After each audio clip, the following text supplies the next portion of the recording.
What is a woman? That is the question that Matt Walsh of the Daily Wire, also the Daily Wire Plus New. We're no affiliation to them, but support their content. I support what they're about. Uh, just first to kick it off, the first time I've ever like really heard the question be phrased in such a logical way that made so much sense to me was when Matt Walsh was on Dr. Phil, and he was having a conversation with these two individuals who couldn't answer the simple question, but yet they represented the trans community. Also, did they not have a doctor on there as well? I'm pretty sure the last guest to join in. I mean, at these days, I mean, anyone can be a goddamn doctor. I mean, clearly. Okay, it doesn't matter, right? And so he asked these two individuals, well, then what is a woman? And their response was, well, we can't answer it because we are not women. They say he was like, so who can answer it? And they said women. And he was like, so what are they trying to be like? And they're like, women. What is that? And they go, a woman. Well, you can't define what a woman is because you're not a woman. So how are you using the word woman to define women? And I believe also within the documentary that Matt Walsh had, he was talking to a what's the word? Sociologist? I'm not. I'm going to be confusing with the terms here. But he went to a university. He spoke to a professor who taught this in class and asked that same professor the same question. Mm-hmm. I'm giving up the sauce. We have clips. Yeah, so I'm gonna show you a clip of what you're talking about from the Dr. Phil episode. Mm-hmm.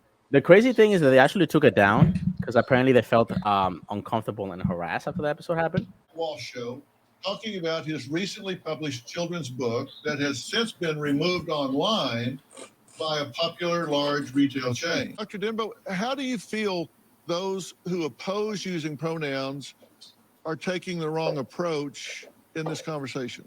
There's the extreme approach that you are admittedly taking. And then there's also just ordinary people that might not be comfortable with the language change. She began by saying that my view is extreme. Okay, so the view that every single person on Earth has held up until 15 seconds ago is extreme. They are conflating gender and sex because on one hand they say, well, you got your biological sex, but then your gender is whatever social construct.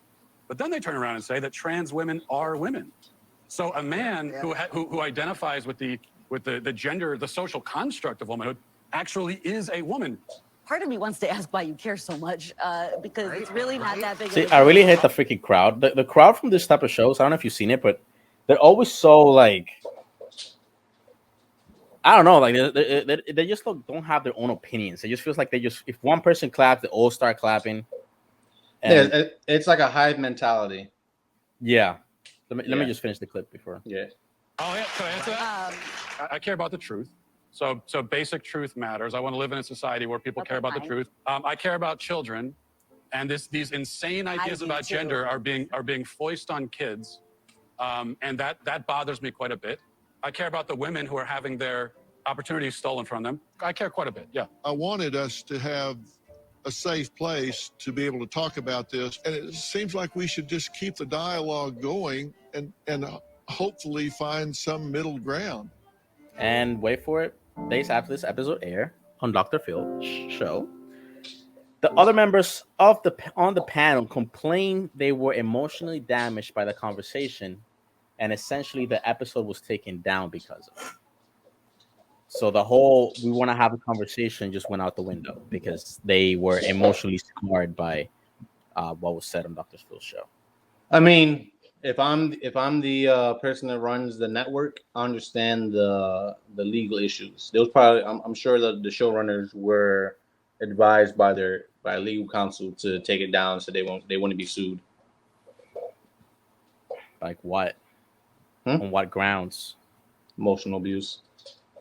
I mean, you can get sued by anything in the United States, right? But it's just sad that they have, for such a small minority of people, this has become like such a big issue.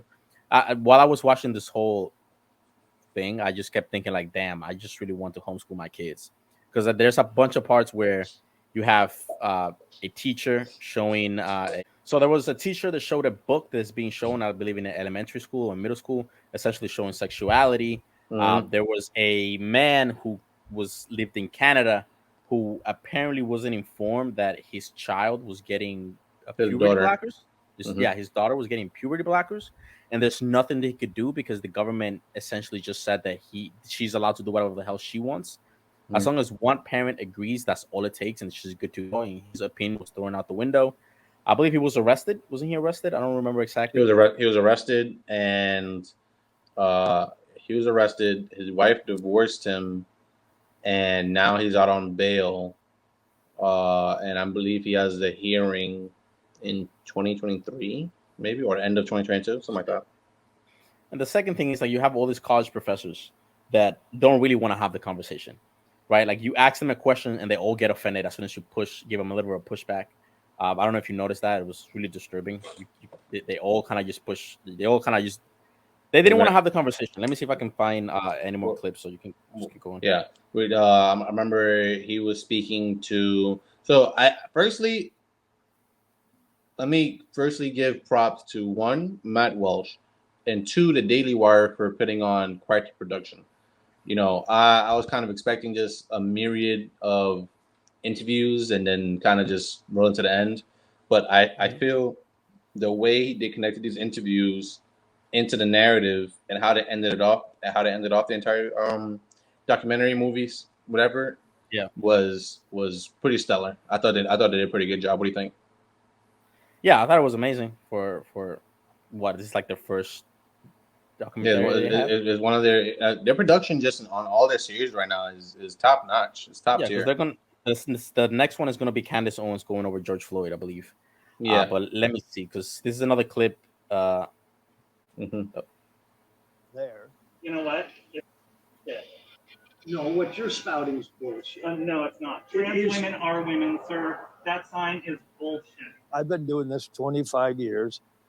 I've never had a problem with anybody, whether they're gay, transsexual, anything. Now, you're saying Councilman E, this individual was saying, I'm a woman. Right. And you said you're not a woman. How do you know that person's not a woman? How do I know? Yeah. Well, common sense. Trans women are men. Doesn't the science say that if someone identifies as a woman, then they are? No. Now that's completely bogus. I don't care if you think you're a sheepdog and you come into my store. It don't matter to me. Just don't come in and try to shove that shit. Have you seen there's another clip where they go, I believe they go to Africa. I don't know if they go to Africa. Yeah, he does go to Africa, yeah. And they have there's a tribe, and they basically ask him like these questions and stuff like that. And the leader of the tribe is really kind of flabbergasted by the whole thing. Like he doesn't understand the questions, and he's even surprised that this is even a thing. It just sometimes makes me realize, and again makes me realize how privileged that we are in a society that sex and sexuality is an actual topic, and this is actual like points of concern where people are having marches and all this stuff. Because I mean, look, let's be honest. I mean, I don't think anyone in Ukraine is having, this type of conversations anymore. You know what I mean? Like, you know what's interesting about what I thought about when, not that my thought was interesting. What I found fascinating after viewing that part was the fact that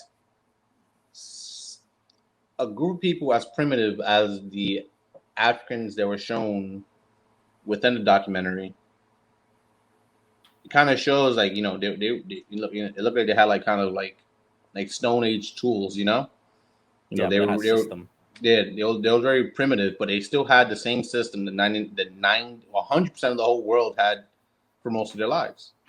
Yeah, isn't that insane? It's like, well, so basically without any outside influences, this is what humans would do regardless. It's almost like every other mammal that exists, regardless of what system you put them in, this is what they'll naturally skew towards. Yeah. The men have their roles, females have their roles. And sexuality is kind of like it's set, right? Men do their things, women do their things. It's only men and women. I didn't see any, I didn't see any transgenders. I don't see any gays. I didn't see any like this. I don't know. The It seems like concept was hyper foreign to them, just in general. yeah. It was like, what do you And, mean? and It almost seemed embarrassing to watch him talk about this to this tribe. Like he was probably looking at Africa like, I mean, they're looking at it like, I'm never going to America. That's just weird. yeah, I mean they have bigger concerns, and then you have this professor. I don't have the clip, but he got offended at the questions. Like, I'm gonna walk out right now because you're asking me the question, and the way you're, wording is you're trying to, change the truth, and you're trying to change, and you're trying to discredit us, and it just seemed ridiculous. And it's just, do you think it was hard for him to find these people, or you think it was easy to find these people? Because while I was, yeah, Go ahead. Because I was watching, yeah, I'm sorry. yeah, just go. It felt as if most of the people that he talked to, they were not expecting confrontation about the topic.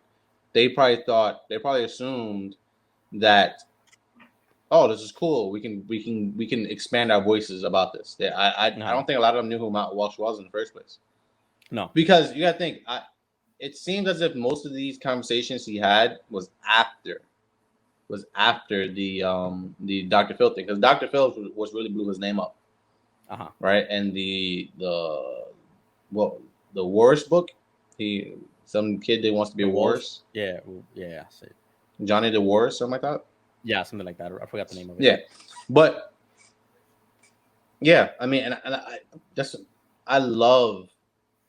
Firstly, I love the example he gave to the transgender woman that was discussing the fact that most of her clients don't have any regrets about their transitions, right? And he was like, I believe he gave statistics, and she was like something about dinosaurs or whatever, and then he said, well, what are people that are transabled? And she was like, what is that? Well, someone that they view people that have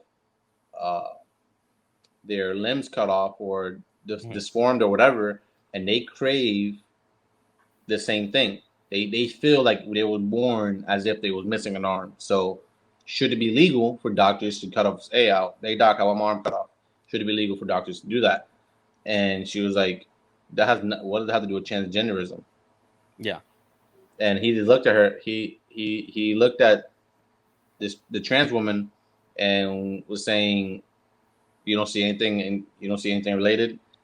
And yeah, she kind of looked at him like dumbfounded, like, I don't see the correlation here. Yeah, it was, but remember, I had a question, like, because you were saying that they were not expecting the questions, but when he was asking the questions, they didn't seem difficult to me. Do you think it was difficult to them? Or you think yes, that they I believe it seemed as if they were taken aback. They weren't ready for those kind of questions. Those ready for questions like, why do you think people don't accept this enough? Like, what should we do to make this more acceptable? Okay. That's probably what they're expecting, right? That's what I'm saying. I don't believe his name as a reporter or even a documentary person director, was even there yet. So they assumed, oh, this is going to go somewhere. We'll be seeing a documentary in a year or two. This is cool. And then he asked the question, well, then what is a woman? Or what's the name of the drug? I want to make sure I get this correct. Ludern is the one that is used to castrate sexual offenders, right? That one, That question was the bomb. Yeah, because she was like, "Oh no, he actually knows." Yeah. So basically, what the drug that is used to castrate sexual predators or sex offenders, I guess is the more proper term, is also the same exact drug that this. What's she, a psychiatrist? Something like that. I think it's a pediatric psychiatrist in Long Island, New York, I believe. Yeah. I'm forgetting her name. Excuse me if you heard the barking in the background. I have a puppy. She's learning. But he asked her, so you guys administer drugs to a kid that's used to castrate sexual predators, right? And she didn't like this line No. of question. She's like, well, I don't like the way you're phrasing this question, right? He's like, Yeah. I could look it up in a dictionary. This is exactly how they would phrase it. Yeah. Oh, sure, you can look it up. And then he looked up. I think I want to. Is it lupiderm or luderm or? Look it up. I want to make sure we get this right, and I also want to throw up a picture of it or something, or like the definition. I want to make sure people understand we're not just making this up. Yeah, they were all afraid. They were really afraid in the way they would be seen. For example, like they were afraid of the word predator, right? The word groomer. They're afraid of. Their argument is that if you use those words, if you use those words and you combine them, if you use those words, it can be seen as people from the LGBT community or the transgender community. I will pay like pedophiles or they're all trying to do harm to kids, guys, because they don't like the stigma that's basically going around. So that's why I think one of the reasons they were so afraid to answer just really simple questions, and they were just trying to run away. They just really wanted layups, essentially. You found it? Well, here's the word for. Let me give the definition for chemical castration just in general, right? So the drug this is what it's supposed to do in general. Chemical castration is castration via I can't pronounce it. Anaphorastic drugs, whether to reduce libido or sexual activity, to treat cancer or otherwise. Unlike surgical castration, where the gonads are removed through an incision in the body, chemical castration does not remove the organs, nor is it a form of sterilization. Chemical castration is generally considered reversible when treatment is discontinued. Although permanent effects in body chemistry can sometimes be seen, as in the case of bone density, loss increasing with length of use of Depomex. I can't pronounce that freaking word. I'm seeing if I can find the exact thing.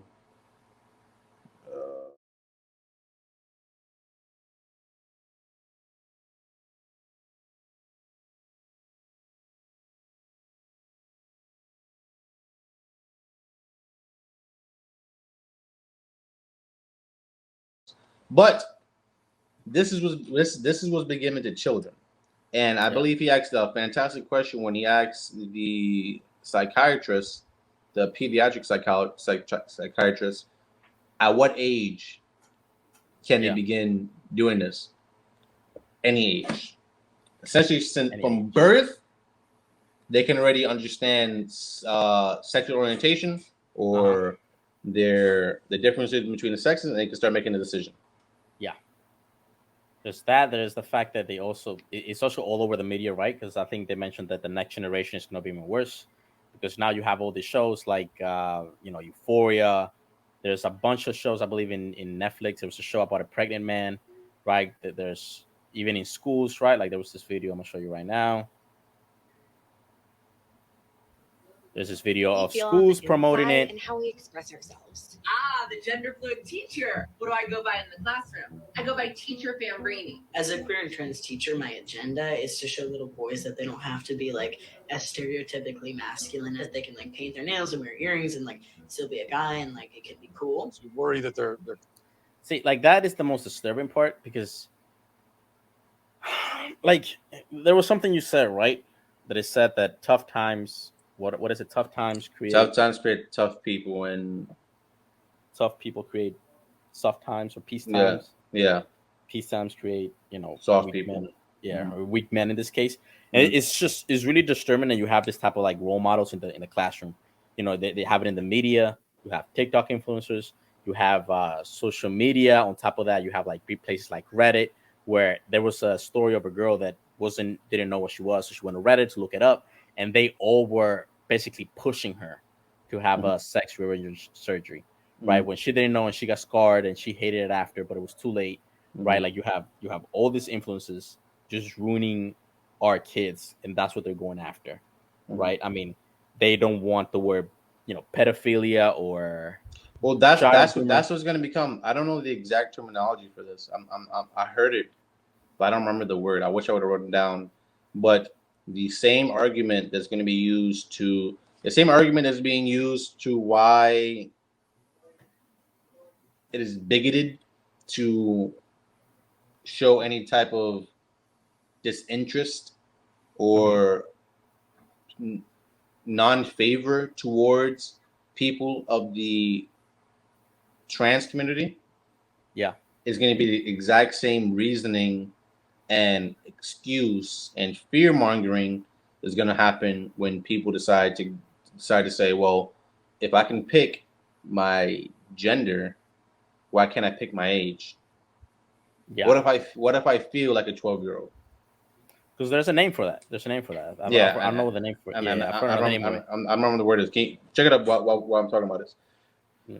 Yeah. So that's a gigantic issue, and it's going to happen. A lot of I think he did an amazing job on research and who coined certain terms and whatnot. I believe he mentioned a doctor that coined the terms gender identity and whatnot, and that what he did with the twins.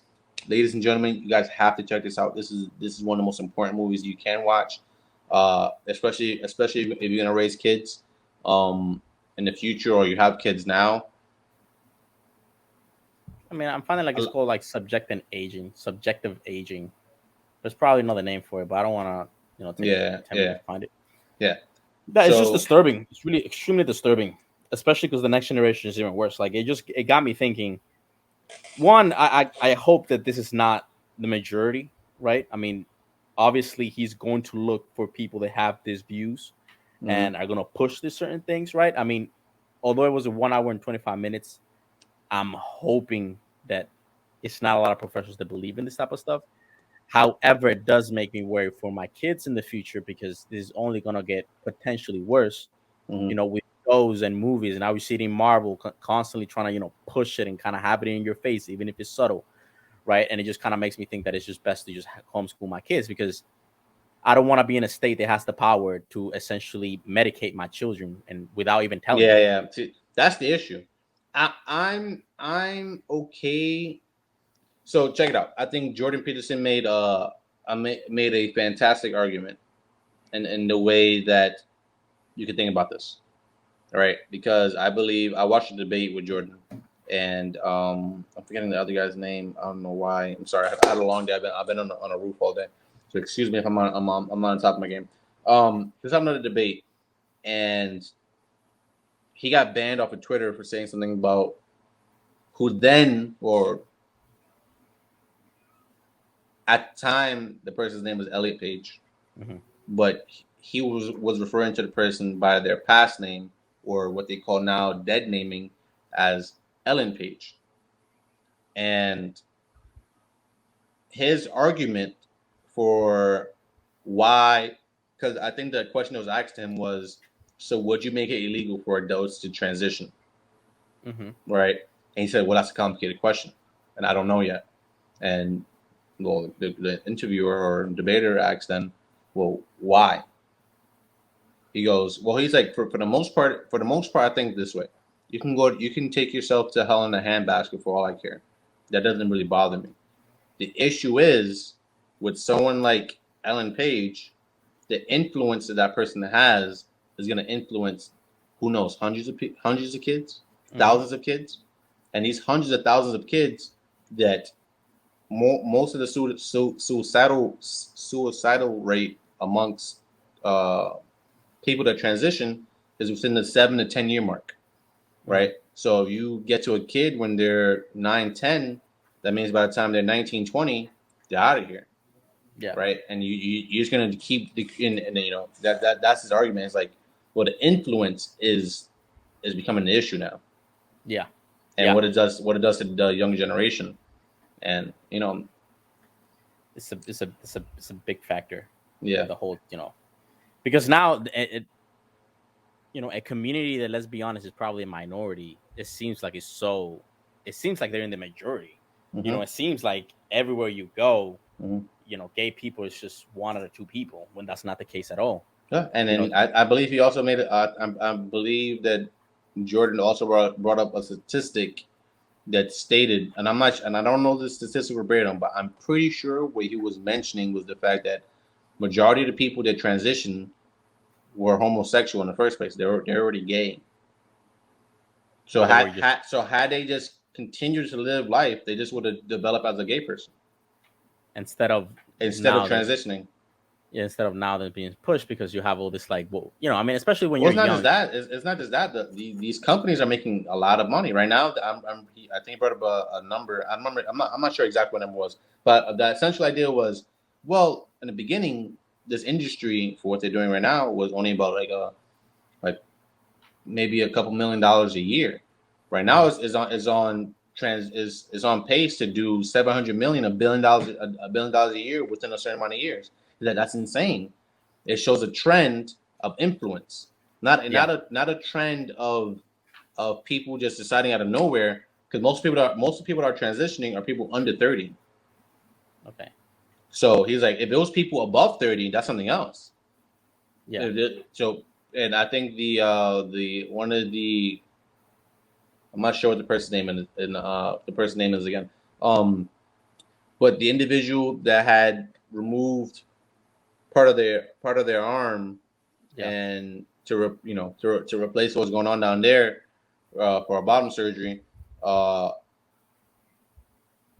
believe that individual stated that it's about like what 1.3 million a pop per kid that decides to go through with this. Yep. It's insane. Yeah. And they don't and if it gets to a point where they don't even have to tell the parents, they can just freaking do it. What if it gets to the point where the kid can just go to a counselor and they can have a whole like medical procedure being done without you even knowing? I think that's what we're gonna do. And if this does well, I think what we're gonna do is we're gonna split up the movie into parts, and we're going to react to each part, and we're gonna put out fillers because I think this is important, and I think people should try to view as much of it as possible. And I think since we have a membership there, that we should definitely have people see stuff, obviously without getting copyrighted. But if you guys like this content, like, subscribe, and share. Jose has been a great co-host with this conversation.